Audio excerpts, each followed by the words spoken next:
The laughter lingered longer than it should have. My sister Alina touched his arm and said, "Babe, stop." But she was still smiling when she said it. That hurt more than his words. "Relax," he added, leaning back in his chair. "I'm just saying, some of us actually work." I met his eyes, calm, steady, controlled. I've learned that silence makes people uncomfortable, and uncomfortable people reveal themselves. "I do work," I said softly. He smirked. "Doing what?" "Posting quotes online." My father cleared his throat but didn't defend me. My mother avoided eye contact. It was easier for them to let me be the family disappointment than to ask questions they might not understand. I folded my napkin neatly. "It's okay," I said. "You don't need to understand my job." "Oh, we understand," he replied. "You're unemployed." Another round of chuckles. Inside, something shifted. Not anger, not humiliation. Something colder. Clearer. Like a door quietly locking. They didn't know about the company registration under my name. They didn't know about the investors who preferred discretion. They definitely didn't know about the acquisition proposal sitting in my inbox from the very firm he bragged about working for. He worked in their mid-level marketing department. I was negotiating to buy a controlling stake. But I said none of that. Instead, I looked at him and asked gently, "Are you happy there?" He blinked. "Of course I am." "That's good," I replied. "Stability is important." He didn't catch it. No one did. The waiter came with the bill. He grabbed it confidently. "Don't worry," he announced loudly. "I've got it. Some people can't afford these places." I reached into my purse slowly, calmly. I placed my card on top of his. "Let's split it," I said. "I insist." His smile tightened. "It's fine." "No," I whispered, meeting his eyes again. "I really insist." The machine beeped. Approved. He stared at the receipt like it had betrayed him. And that was just the beginning. Because by the end of this month, he wouldn't be laughing. I wasn't always the unemployed sister. Growing up, Alina was the golden child. Perfect grades, perfect hair, perfect smile. Teachers adored her. Relatives bragged about her. My parents built their expectations around her like a trophy on display. I was the quiet one. Not less intelligent. Just less visible. While she chased applause, I chased understanding. I loved numbers, patterns, systems. I could sit for hours figuring out how something worked, and how it could work better. But in our house, loud success mattered more than silent progress. When I chose business analytics instead of medicine, like my parents suggested, my father sighed. "There's no stability in that." When I turned down a corporate job after graduation, my mother whispered, "She's confused." I wasn't confused. I just saw something they didn't. The company that offered me that job. It was growing fast but structured badly. Weak leadership. Poor strategic positioning. I didn't want to work under it. I wanted to own something better. So I worked quietly. Freelance consulting. Remote contracts. Late nights. No glamorous office selfies. No promotion posts. Just spreadsheets, negotiations, and building connections that didn't require applause. Money came slowly at first, then steadily. Then, quietly in amounts I never spoke about. I learned something important during those years. When you move in silence, people underestimate you, and underestimated people have the greatest advantage. Alina never asked what I actually did. She would say, "So is still figuring life out." In that soft, pitying voice, I would smile. Something like that. And then there was him, Radu, confident, loud, always mentioning his corporate meetings. He loved titles. Loved being seen as important. The first time we met, he shook my hand and said, "So what department are you in?" "I'm not in a department," I answered. He laughed. "Oh, taking a break." I should have known then, but I've always believed in giving people space to reveal themselves. And he did. The more he bragged about his company's future expansion plans, the more familiar it sounded. Because I had already studied their financial weaknesses, already identified their vulnerabilities, already begun positioning myself strategically. They saw a drifting girl without a job. They never saw the woman building leverage in the background. And sometimes the most dangerous person in the room is the one no one thinks to watch. It didn't stop at that dinner. After that night, Radu became bolder. At family gatherings, he would throw small comments like breadcrumbs. Must be nice having so much free time. Or, some of us have real deadlines. Alina would giggle nervously. He's joking. But jokes reveal belief. One Sunday afternoon, we were at my parents' house again. Radu was scrolling through his phone and suddenly said, "Big news. Our company is expanding. We're acquiring smaller firms this quarter." My heart stayed steady. I knew that already. He continued, "Management is restructuring too. Promotions coming." He smiled at me. "Maybe someday you'll understand how corporate strategy works." I stirred my tea slowly. "Maybe," I replied. Inside, I was calculating. The proposal sitting in my inbox wasn't small. It was strategic. The firm I had invested in over the past 2 years had been quietly buying shares, legally, patiently, through intermediaries, and the target, his company, not to destroy it, to control it. But the real conflict wasn't business, it was personal. One evening, Alina came to my apartment unexpectedly. Her eyes were red. "Radu says you make him uncomfortable," she said. I looked up from my laptop. "How?" "He thinks you judge him. Like you're secretly competing." "Competing?" I almost smiled. "I'm not competing," I said gently. "I'm just working." She crossed her arms. "On what, exactly?" "Why won't you tell us?" "Because you wouldn't believe me. Because you've already decided who I am. Because sometimes silence protects the strategy." "Instead," I said, "you'll know when it matters." She shook her head. "He thinks you're pretending. That you're insecure." That word stayed with me after she left. Insecure. If only he knew. The real tension began 2 weeks later. I received confirmation our offer had moved to final negotiation. The board meeting was scheduled. And then Radu sent a family group message. "Big announcement soon, promotions are coming. Hard work pays off." I stared at the screen. He had no idea that the announcement he was expecting wasn't the one coming.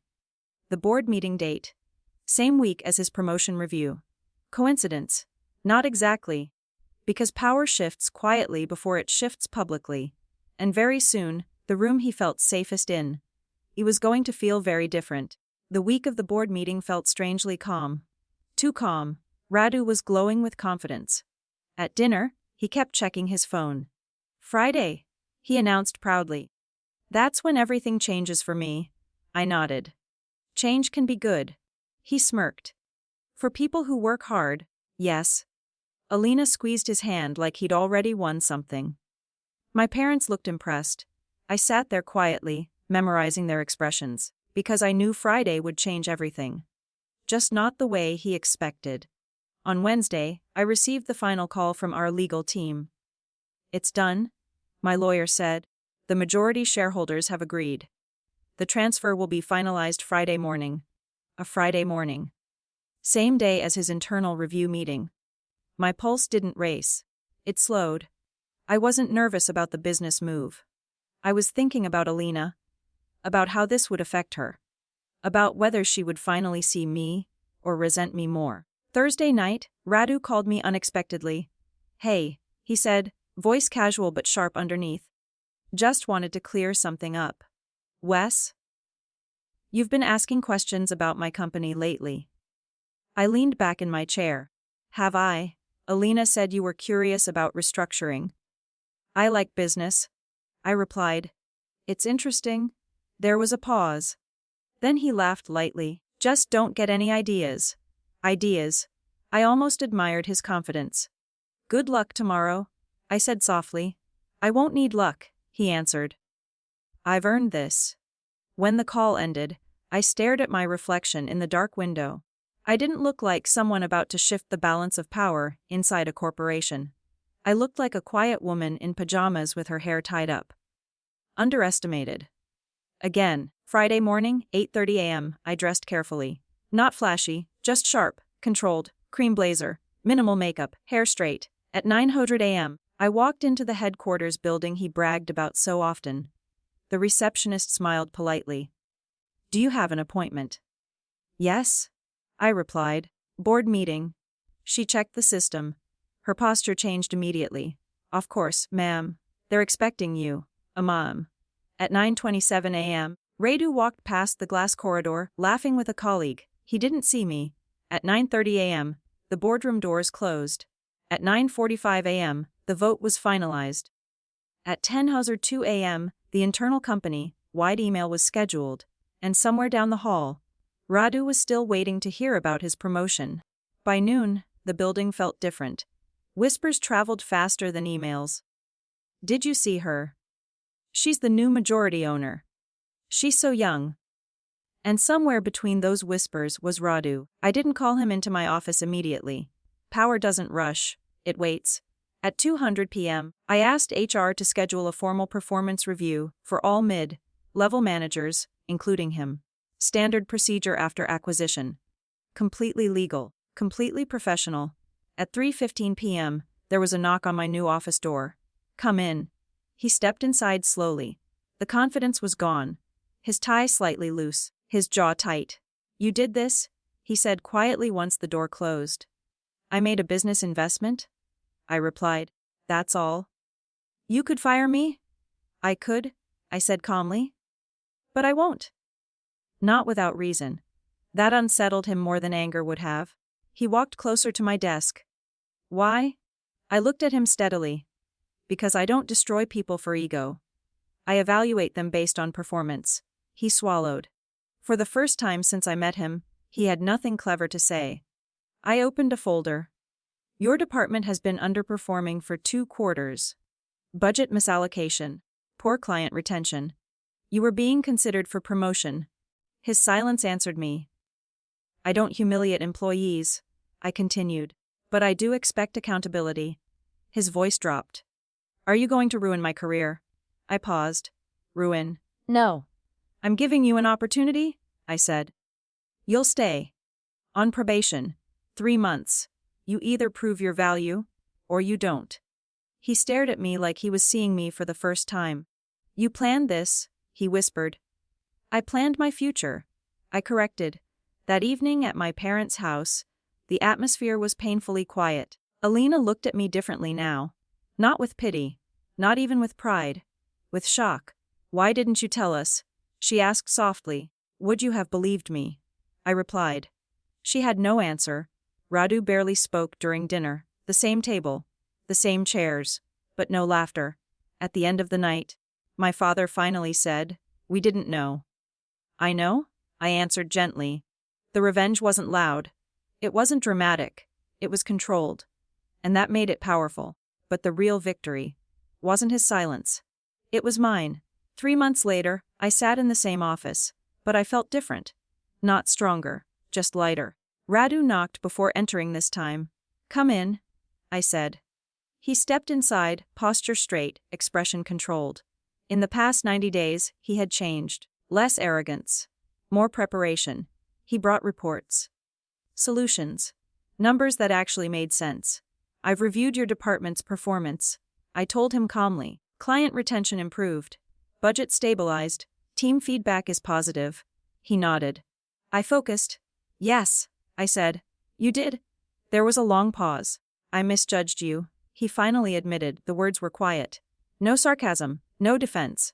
I know, I replied. Another pause. Then he added, I'm sorry. That word meant more than any promotion ever could. I never wanted to take anything from you. I told him honestly. I just wanted you to understand that not everyone's work is visible. He looked down briefly. I thought success had to look loud. It doesn't, I said softly. Sometimes it looks silent. Later that evening, I met Alina for coffee, just the 2 of us. I was embarrassed, she confessed. Not of you, of myself. I should have defended you.